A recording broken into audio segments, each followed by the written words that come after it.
¿Qué tal? Buenas tardes. Ahora comenzamos.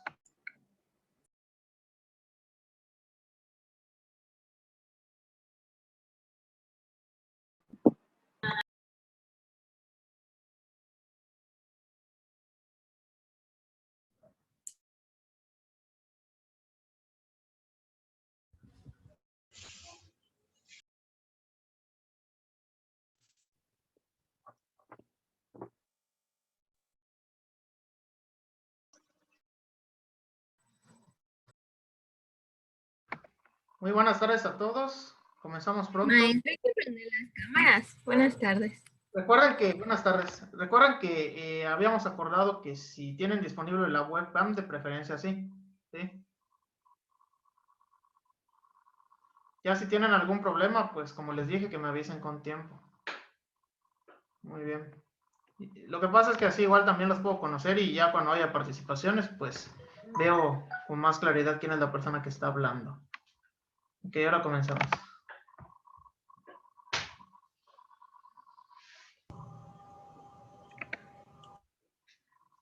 Ok, muy bien. Bienvenidos de nueva cuenta. Buenas tardes. Estamos ya en el último módulo de hoy, así que vamos con todo. Bienvenidos a la clase de bioquímica. Espero que ya estén leyendo sus libros. Habíamos acordado que había que cargar los libros en digital, ¿sí? Y también que ya hayan visto las clases grabadas sobre el tema de carbohidratos. Es muy importante que vean todos los recursos que se les envían, dado que bioquímica es una materia algo compleja. Y pues si no avanzamos, esto se va a hacer una bolita que luego se va a hacer una bola más grande y nos va a arrollar, ¿sí? No es para asustar ni nada, sino de que no dejen a lo último las lecturas, los recursos, todo, ¿de acuerdo? Porque la materia es un poco compleja. Saben que ustedes están en biológicas y bioquímica es la materia más complicada del área, ¿sí? Muy bien, el día de hoy vamos a resolver algunos ejemplos, algunos ejercicios relacionados al tema de carbohidratos. Igual espero que ya estén trabajando con sus respectivos equipos. Recuerden que solamente un cuaderno es el que me van a entregar y tienen que tener una buena colaboración como equipo. Solo denme un minuto, voy a compartir pantalla.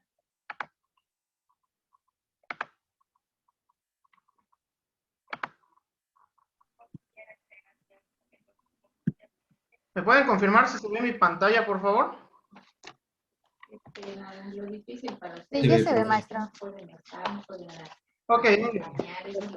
Recuerden que deben de preferencia tener apagado su micrófono, pues para que no se filtren sonidos. Yo lo conocí, o sea... Gracias. Por favor. Ok, bueno. En su cuaderno de trabajo, pues los primeros ejercicios están relacionados al tema de carbohidratos. El ejercicio número 1 son una serie de definiciones, son conceptos básicos que ustedes ya deben tener en cuenta. A partir del ejercicio 2 van a aparecer ya ejercicios más relacionados al análisis o a las estructuras químicas de las biomoléculas. Por ejemplo, tenemos que en el ejercicio 2 nos dice, elabora la estructura química de dos carbohidratos que son epímeros. Ok, para empezar, ¿qué es un epímero? ¿Quién dice yo? ¿Quién participa? No tengan pena. ¿Qué es un epímero?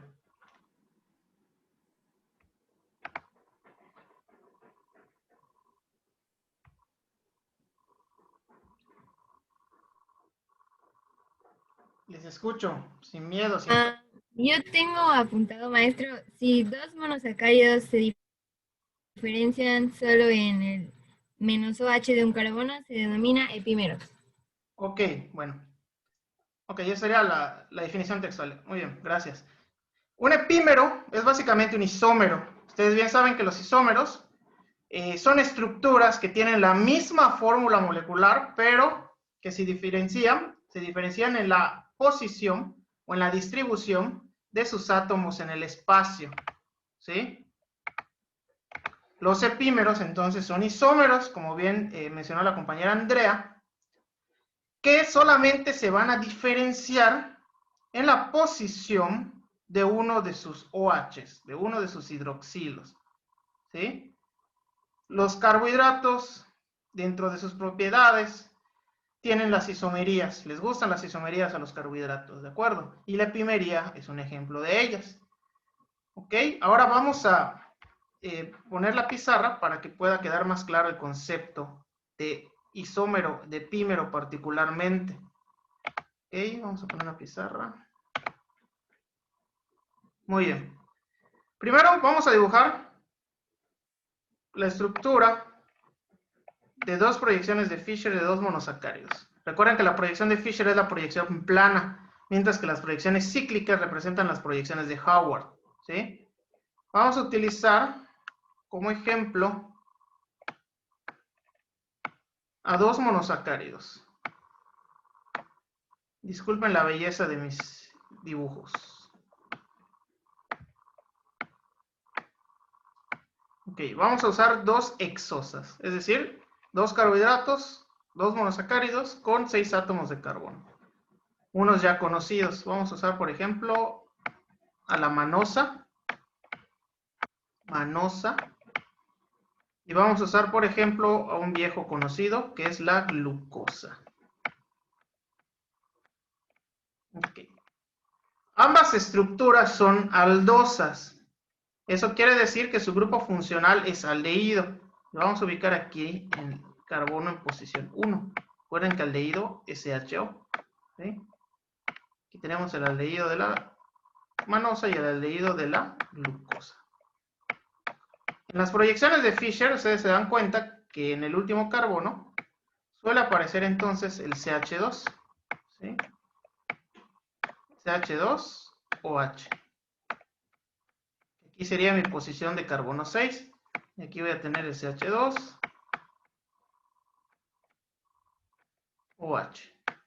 Okay.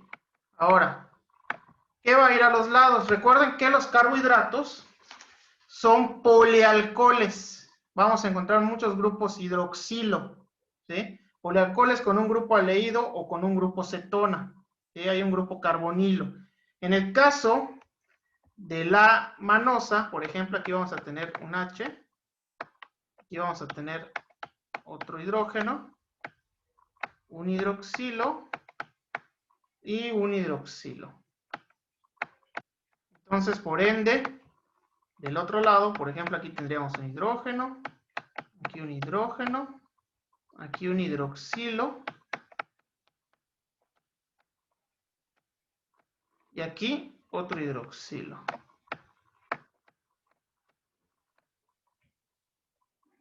Esto. Aquí un hidroxilo. Muy bien. Bueno, en la glucosa, ¿cómo es la estructura de la glucosa? Resulta que la glucosa es un isómero de la manosa, pero cambia la disposición de sus átomos. Van a ver que no hay mucha variación. ¿Sí? Por ejemplo, en el caso de la glucosa, aquí vamos a tener un hidroxilo, un hidrógeno, otro hidroxilo y otro hidroxilo. Entonces, por ende, aquí voy a tener un hidrógeno, un hidroxilo, un hidrógeno y otro hidrógeno. Son isómeros que a su vez son epímeros. ¿Por qué? Si observan las dos estructuras de Fisher, van a darse cuenta que solo hay un pequeño cambio. ¿Cuál es ese pequeño cambio? 1H. ¿Sí? Solamente hay una diferencia y esa diferencia radica en un hidroxilo. Por eso decimos que son epímeros. Es importante tener en cuenta el número de carbonos. Por ejemplo, aquí en mi grupo funcional tengo el 1, aquí tengo el 2, ¿sí? Aquí tengo el 3, aquí tengo el 4, aquí tengo el 5, y este que está aquí del CH2OH representa mi carbono 6. Es una exosa, ¿sí? Aldoexosa. Puede ser que les pongan en la estructura los carbonos en el eje central, o puede ser que no, como en este caso, ¿no? Pero ahí están los carbonos, nada más no se me vayan con la finta en los libros, ¿sí? Puede ser que los den o puede ser que no. Ok. Entonces, si aquí este es mi carbono 2 y mi OH que cambia está en el carbono 2, decimos que estas estructuras son epímeros y voy a utilizar la posición del carbono. Epímeros en C2. ¿De acuerdo? ¿Sí nos queda claro? ¿Dudas, preguntas de cómo saber si es un epímero?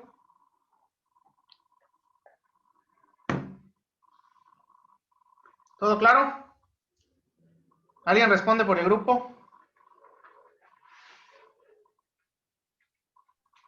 No, maestra, no hay ninguna duda. Ok, perfecto. Muy bien.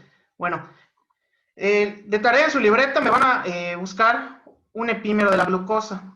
¿Sí? No necesariamente se los voy a calificar, pero les va a servir para practicar. ¿Sí? La glucosa tiene epímeros. Uno que no sea en C2, pueden utilizar otro diferente. ¿Sí? Me buscan un epímero y me lo dibujan con la glucosa para que practiquen, usen estructuras de Fisher. ¿De acuerdo? Ok, continuemos. ¿Qué tenemos en el ejercicio 3? El ejercicio 3 nos dice lo siguiente. Señala cuáles de los siguientes carbohidratos darán positivos a la prueba de Benedict. Para empezar, ¿qué es la prueba de Benedict? Hay un último subtema que nos habla de reacciones bioquímicas para identificar carbohidratos. Existen diversas reacciones en el laboratorio que nos permiten identificar a las biomoléculas. Una de esas pruebas es la prueba o reacción de Benedict. Esta prueba nos permite identificar la presencia en una muestra de azúcares reductores, subrayen, azúcares reductores. ¿Sí? Eso quiere decir que si tengo azúcar reductor en mi muestra, la prueba de Benedict va a dar positivo. Si no, va a dar negativo. La prueba de Benedict se basa en la función del ion cúprico. Es una prueba cualitativa de los carbohidratos. Este ion cúprico le va a dar a mi reactivo un color azul. Cuando yo agrego una muestra al reactivo de Benedict, ¿sí?, y lo someto a calentamiento, si hay un azúcar reductor, este va a cambiar de color, que puede ir desde un naranja, un rojo claro, hasta un rojo ladrillo, ¿sí?, de azul a rojo ladrillo. Esto quiere decir que hay azúcar reductor y que mi muestra es positiva. De lo contrario, si después de calentar no reacciona, es decir, se queda azul, tengo una reacción negativa. ¿De acuerdo? Y ante todo esto, si me va a detectar azúcares reductores, ¿qué es un azúcar reductor? Les escucho.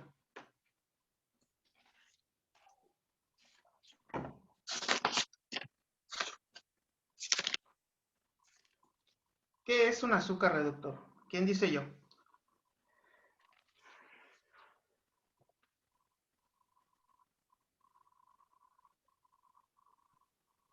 Sin pena, sin miedo, ¿qué es un azúcar reductor? Son los que tienen el grupo carbonilo libre. ¿Ok? Muy bien, Yuri. La palabra clave aquí es libre, subrayenlo. Un azúcar reductor va a ser aquel azúcar que tenga su grupo carbonilo libre y esto le va a permitir reaccionar con otra sustancia. Por lo que los azúcares reductores son dadores de electrones. Son dadores de electrones. Tenemos ciertas reglas que les había comentado en la clase. Número 1, todos los monosacáridos son reductores. Eso quiere decir que sin excepción, si yo tengo un monosacárido, este va a tener la propiedad de ser un azúcar reductor. ¿Sí? ¿Por qué? Porque todos los monosacáridos son estructuras químicas que no están enlazadas. Y al no estar enlazadas, pues su grupo carbonilo, sea aldehído o sea acetona, va a poder reaccionar con otra sustancia, ¿sí? Esta libertad del grupo carbonilo, pues le va a permitir reaccionar siempre, ¿sí? Número 2, todos los disacáridos son reductores, excepto la sacarosa, subrayen sacarosa. Todos disacáridos reductores, excepto sacarosa. ¿Por qué? Para empezar, un disacárido ya implica la unión de dos monosacáridos a través de un enlace. El enlace, como bien saben, se llama el enlace glucosídico. Particularmente estamos hablando del O-glucosídico porque es unión de monosacárido con monosacárido. Ya que si fuera un compuesto aminado sería N-glucosídico o si fuera un compuesto azufrado sería S-glucosídico. ¿Sí? Aquí hablamos de O-glucosídico. En este enlace, cuando se forma, la reacción hace que el disacárido pierda una molécula de agua. Y en este enlace, uno de los carbohidratos, su grupo carbonilo, va a formar parte del enlace glucosídico. Mientras que en el otro carbohidrato, en la mayoría de los casos, su grupo carbonilo va a quedar libre. Como en el enlace solo uno de los dos carbonilos está implicado, el otro al estar libre, este puede reaccionar con otras sustancias. Es por eso que casi todos los disacáridos son reductores. ¿Qué pasa con la sacarosa?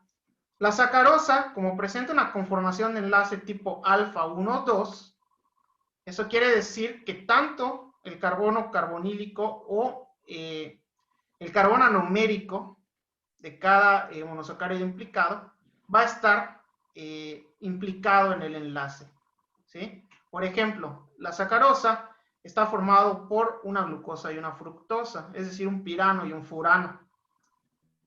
En el caso de la glucosa, que es mi piranosa, el carbono anomérico está ubicado en el carbono 1, y en el caso de la fructosa, el carbono anomérico va a estar ubicado en el carbono 2, que es donde está mi grupo funcional cetona. ¿De acuerdo? Ambos carbonos anoméricos van a estar implicados en el enlace, ¿sí? Es por eso que la sacarosa agarra una geometría interesante en la cual no va a quedar la posibilidad de que pueda reaccionar con otra sustancia como azúcar reductor, ¿sí? Es por ello que es la excepción. Recuerden que el carbono anomérico va a ser el carbono carbonílico, es decir, donde está el grupo funcional, sea aldehído cetona, que tras una ciclación, es decir, de pasar de Fischer a Howard, va a formar un nuevo centro quiral, ¿sí? Espero que estén leyendo y hayan visto los videos, si no es como les estuviera hablando en chino, supongo, ¿sí? Tengan cuidado, no dejen que les gane el tiempo, hay que estar leyendo todos los días, ¿sí? Si no, pues dirán, ¿de qué está hablando el maestro? Es como que me está hablando en otro idioma, ¿sí? Los que sí leyeron, obviamente están felices, ¿no? Y pues van a decir, entiendo lo que está diciendo, ¿sí? Por eso es importante que lean, ¿sí? Muy bien, entonces, número 3. Si es reductor, puede mutarrotar. Recuerden que la mutarrotación es una propiedad en la cual se cambia la rotación específica de una molécula, ¿sí? Las moléculas pues tienen rotaciones en ciertos ángulos específicas, ¿sí? La mutarrotación hace referencia a que en el caso de los carbohidratos, el carbono anomérico puede girar para formar una nueva isomería. Como les dije, a los carbohidratos les gustan las isomerías. Ese tipo de isomería nos va a generar lo que se conoce como conformeros. Por ejemplo, tenemos un monosacárido, tiene su carbono anomérico. Este carbono anomérico mutarrota, gira, ¿sí? Y tiene enlazado un grupo hidroxilo. Si el grupo hidroxilo del carbono anomérico queda hacia abajo, ¿sí? Tenemos un conformero alfa. Si el carbono anomérico, su hidroxilo, queda en posición hacia arriba, voy a tener un conformero beta, ¿sí? Estos conformeros alfa y beta entonces son los isómeros generados por la mutarrotación, ¿sí? Ahora, número 4. Los polisacáridos no son reductores. Los polisacáridos ya son azúcares más complejos. Van a tener un peso molecular más elevado, por lo que esto hace que pierdan sus propiedades reductoras. Si yo conozco estas reglas y estos conceptos, fácil puedo hacer ejercicios. Entonces, por ejemplo, inciso A, la galactosa. ¿La galactosa qué es? ¿Monosacárido, disacárido o polisacárido? ¿Quién dice yo?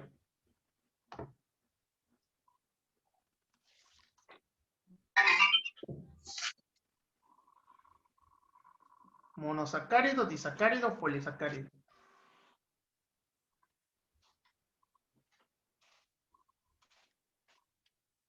¿Quién se anima? ¿Quién dice yo?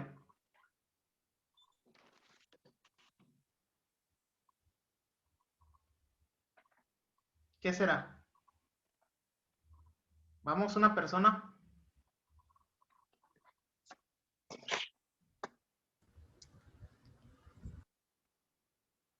¿Tiene 1, 2 unidades de azúcar o muchas?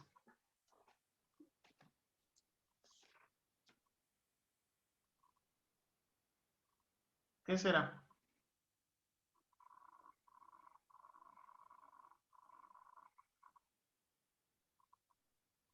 Nada. Es monosacárido. Ok, muy bien. Es un monosacárido. Por lo tanto, ¿es reductor, sí o no? Sí es. Sí es. Muy bien, todos los monosacáridos son reductores. Entonces, ¿va a dar positivo la prueba de Benedict, sí o no? Sí va a dar. Sí, sí, sí. Ok, muy bien, va a dar positivo. ¿Sí? En el caso de la lebulosa es una sinonimia de la llamada fructosa. ¿Sí? Los carbohidratos tienen una propiedad que se llama, una propiedad física llamada rotación óptica. Esta rotación óptica hace que cuando la estructura de un carbohidrato es atravesada por una luz polarizada, este tiende a desviar el plano de la luz. Por ejemplo, la glucosa lo desvía hacia la derecha. Es por eso que a lo mejor en algunos libros la glucosa va a aparecer con el nombre de dextrosa. Sin embargo, para que no les lleven al baile, si aparece dextrosa se refiere a glucosa. En el caso de la fructosa tiende a desviar el plano de la luz a la izquierda. Es por eso que en algunos libros lo van a encontrar como lebulosa. ¿Sí? Dextro significa derecha, levo significa izquierda. ¿De acuerdo? Entonces, si tengo una lebulosa, tengo una fructosa. ¿La fructosa qué es? ¿Monosacárido, disacárido o polisacárido?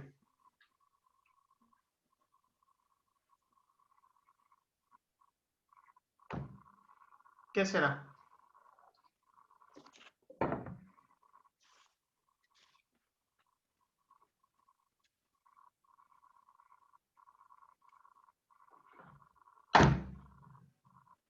Creo que igual es monosacárido.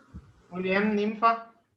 Es un monosacárido. Entonces, ¿va a dar positivo o negativo a Benedict? Positivo. Positivo. Ok, vamos por ejemplo con el inciso, el almidón. ¿Qué pasa con el almidón? ¿Qué es el almidón? Es un polisacárido. Muy bien, Yuri. Es un polisacárido. Tenemos una estructura más compleja, cientos a miles de unidades de glucosa.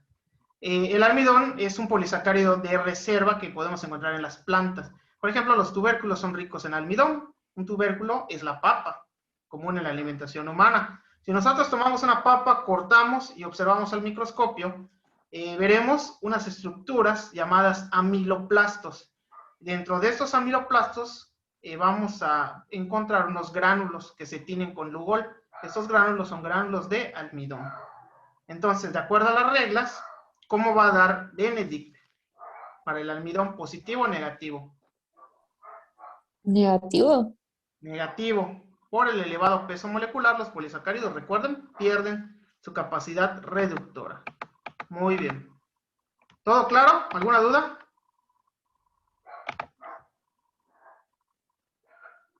¿Puede responder una o dos personas en nombre del grupo? No, maestro, no hay dudas. Ok, muy bien. Siempre que pregunte, que respondan sí, no, tal vez, puede volver a explicar y así. Ok, bueno. Clasifica la proyección de Fisher de los siguientes carbohidratos. 3 consideraciones. Aldosa o cetosa. Esto es de acuerdo a su clasificación química. Recuerden, si la estructura tiene un carbonilo tipo aldehído, es una aldosa. Si la estructura tiene un carbonilo tipo cetona, es una cetosa. ¿Es un azúcar D o L? Esto se refiere a la isomería, que ahora vamos a ver. ¿Sí? ¿Es tetrosa, pentosa o hexosa? Esto depende del número de carbonos. Las más comunes son de 4, de 5 y de 6. Es decir, tetrosa, pentosa o hexosa. Acuérdense de sus prefijos. ¿Qué pasa con la isomería D o L? Vamos de nuevo a la pizarra. ¿A qué se refiere en sí la isomería D o L? Vamos a borrar por acá.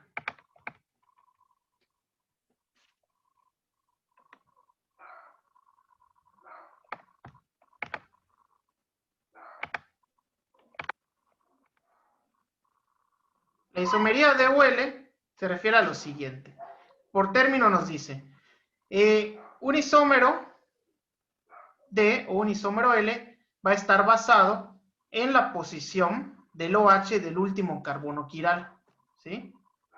Posición del OH del último carbono quiral. ¿Y qué rayos significa eso? Voy a un concepto básico de química orgánica, quiralidad. ¿Qué es un carbono quiral? ¿Alguien tiene idea? ¿Me pueden decir?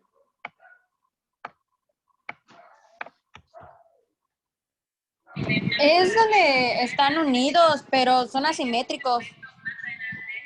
Muy bien, Yuri.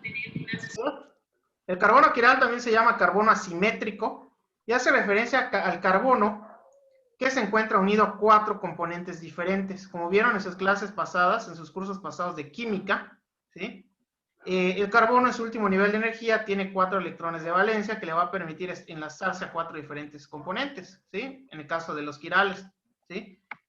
Decimos que es quiral o asimétrico si entonces está enlazado a 4 estructuras diferentes, ¿sí? Quiral o asimétrico, como bien menciona Yuri. Por lo contrario, con un solo componente que se repita, es decir, por ejemplo, que aquí tenga B y aquí otra B, ¿sí? El carbono se va a llamar aquiral. Con uno solo que se repita pierde la quiralidad y se llama aquiral. ¿De acuerdo? ¿Y qué tiene que ver esto con los carbohidratos? En los carbohidratos vamos a encontrar carbonos, ¿sí? Y esos carbonos pueden ser quirales o aquirales. Por ejemplo, en la manosa, aquí tengo mi carbono 1, donde está mi grupo funcional. En este caso, aquí no hay quiralidad. Automáticamente descalificamos mi grupo funcional. Si me voy hacia el carbono 6, aquí tengo mi CH2OH. Este automáticamente también se quita, no es aquiral, ¿sí? No es quiral, perdón, sino que es aquiral. ¿Por qué? ¿Cómo lo sé? Muy sencillo. Yo veo que aquí dice H2, ¿sí? Si yo desarrollo esa parte de la fórmula, es como que tenga lo siguiente. C unido a un hidrógeno, C unido a otro hidrógeno, aquí tengo un OH, ¿sí? Y aquí el resto de la molécula, ¿de acuerdo? Entonces aquí, como se repite el hidrógeno, tengo un carbono aquiral. Solo me quedan 4 posibilidades, el 2, el 3, el 4 y el 5 para esta hexosa. Si yo observo, por ejemplo, en el 2, pues aquí hay un hidrógeno, un hidroxilo, el aldehído y el resto de la molécula. Tengo un carbono quiral. Observo el 3, hidroxilo, hidrógeno, resto de la molécula hacia arriba y hacia abajo. Tengo otro carbono quiral. 4, hidroxilo, hidrógeno, resto de la molécula hacia arriba y resto de la molécula hacia abajo. Otro quiral. 5, hidroxilo, hidrógeno, CH2OH y el resto de la molécula hacia arriba. Tengo otro carbono quiral. Es decir, que en esta hexosa voy a tener 4 carbonos quirales. La isomería de Welle entonces se basa en la posición del hidroxilo del último carbono quiral. Si mi último carbono quiral tiene un hidroxilo que está a la derecha, ¿sí? Voy a tener un isómero D. Y este isómero se le conoce como isómero dextro o derecha, ¿sí? Si la posición del último hidroxilo de mi último carbono quiral está a la izquierda, voy a tener un isómero L. Y este se conoce como isómero levo. Dextro derecha, levo izquierda. ¿De acuerdo? Para ello tengo que identificar siempre mi último carbono quiral. Aquí tengo 4 carbonos quirales. Mi último carbono quiral, ¿cuál será? ¿Qué número?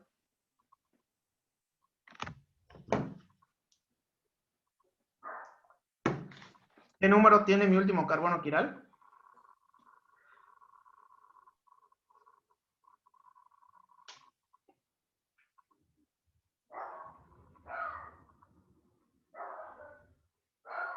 ¿Cuál será?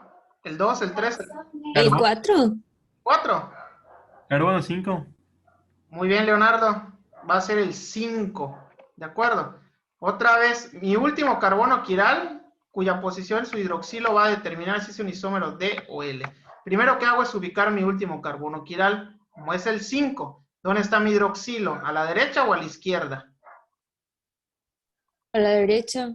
Muy bien, entonces tengo un isómero dextro, ¿sí? De hecho, es correcto decir que la manosa es una D-manosa, ¿de acuerdo?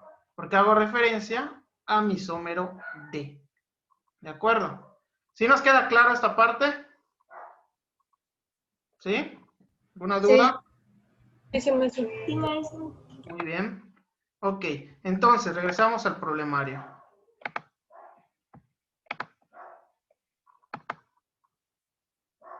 Ok, por ejemplo, en el inciso A, ¿qué tengo? ¿Una aldosa o una cetosa? Observen y me dicen.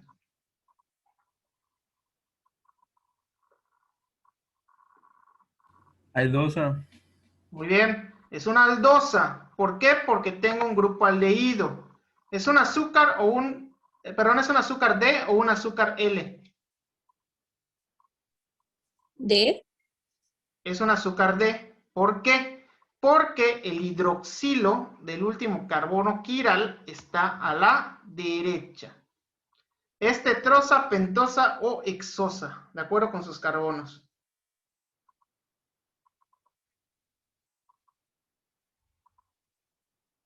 ¿Qué será? Exosa. Muy bien. González, es una hexosa. Tengo 1, 2, 3, 4, 5, 6 carbonos. Por lo tanto, químicamente se puede decir que tengo una D-aldohexosa. D-aldohexosa. ¿Qué pasa, por ejemplo, con el inciso C? ¿Será una aldosa o una cetosa? Cetosa. Es una cetosa. ¿Por qué? Porque tengo el grupo funcional cetona. ¿Será un azúcar D o L? L. ¿Por qué sería L? ¿Alguien está de acuerdo o en desacuerdo? ¿Qué dicen? ¿Será L? ¿Qué es L? Sería D, ¿no? Porque está a la derecha. Ok, ¿cómo le explicamos? Porque el hidroxilo del último carbono quiral está a la derecha. Observen bien, ¿sí? Este es mi último carbono quiral y aquí tengo mi hidroxilo. ¿Será tetrosa, pentosa o hexosa?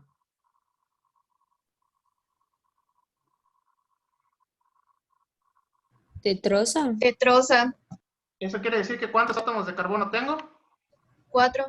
4, muy bien. Y así lo van a hacer con los otros. Ok. Luego aquí nos ejemplifican una reacción de ciclación, es decir, la transformación de una proyección de Fischer a una proyección de Howard, de lo plano a lo cíclico. Ustedes tienen que aprender a hacer eso.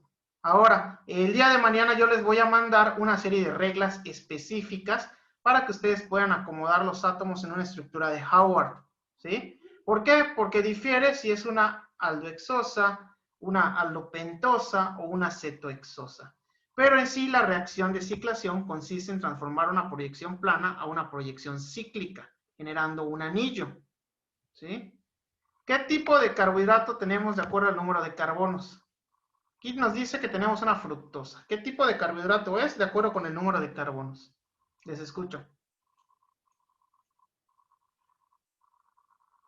Exosa. Muy bien, es una hexosa. ¿De acuerdo?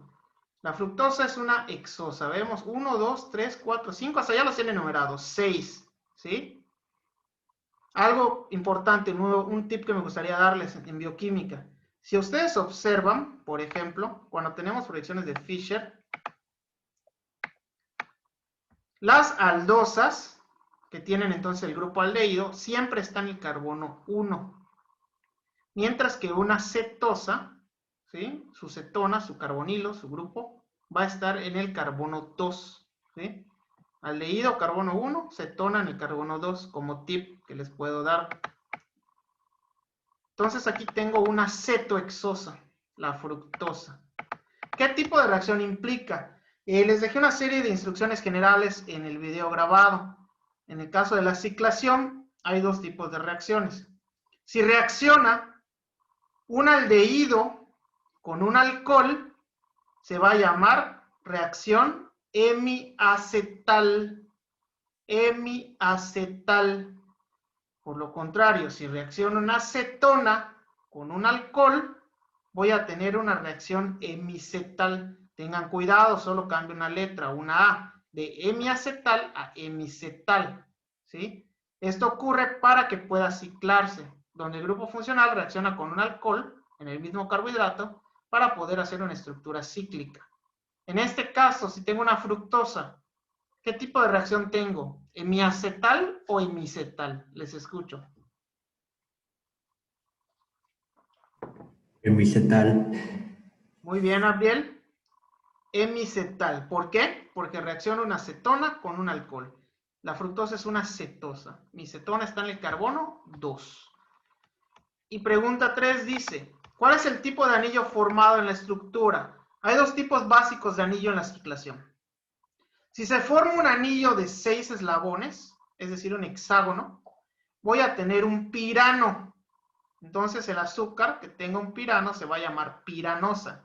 Ejemplo clásico, la glucosa. La glucosa es una piranosa, ¿sí? Por lo contrario, si tengo un azúcar cuya ciclación nos forma un anillo de 5 eslabones, es decir, un pentágono, voy a tener un anillo furano, cuyo azúcar entonces se va a llamar furanosa, ¿sí? Y ejemplo clásico de furanosa es la fructosa, ¿sí? Es una furanosa. No se me confundan, tiene 6 carbonos, es una hexosa, pero al momento de distribuir los átomos me queda un pentágono, pero sigue teniendo 6 carbonos, ¿de acuerdo? Entonces, la fructosa es una furanosa. ¿Sí nos queda claro? ¿Ok? ¿Alguna duda? ¿Alguna pregunta? ¿Les escucho? No, maestro. Ok, nos quedan 4 minutitos. Les escucho si de verdad tuvieran algún concepto que no quede claro, algún ejercicio, alguna pregunta. ¿Todo claro, seguros? No se me confíen en esta asignatura, de verdad. Maestro, Sí, el del es aldehído y alcohol es hemiacetal. correcto. Ok, gracias. Y cetona y alcohol hemicetal. ¿Alguna otra duda?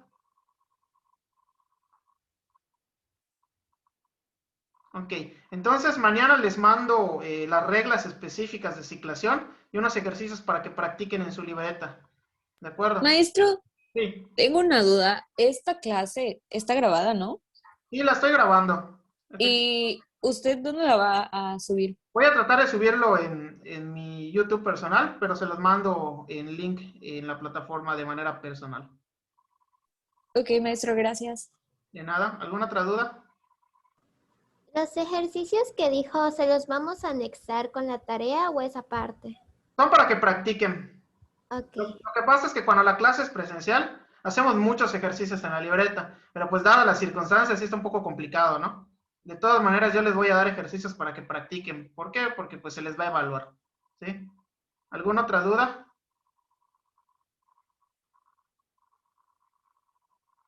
¿Nada? Ok. Si todo está claro, entonces estén al pendientes de las clases, recursos y todo lo que se les mande. Que tengan muy buenas tardes y que se cuiden mucho. Hasta luego. Buenas tardes. Bueno, maestro. Gracias, maestro. Gracias, maestro. Igualmente. Gracias, maestro.